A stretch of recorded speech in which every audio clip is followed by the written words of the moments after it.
In this video, I'm going to teach you how to set up email campaign in HubSpot. In order to do that, you first need to navigate to the marketing emails by going over to the marketing and clicking on email right here. So onto this case, you can actually create a new email if you would want, or just edit an existing email. If you ever choose to create a new email, make sure to choose regular or automated email. So on our case, let's head over and then go and configure our email. I'll head over and then just edit this one.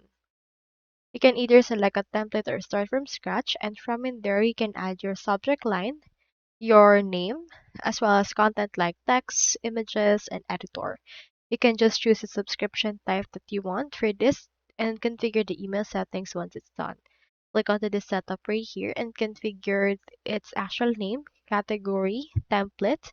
After that, just review and send it and test if it works. So that's all there is today. And if you haven't signed up for HubSpot yet, make sure to use our affiliate links given in the video description.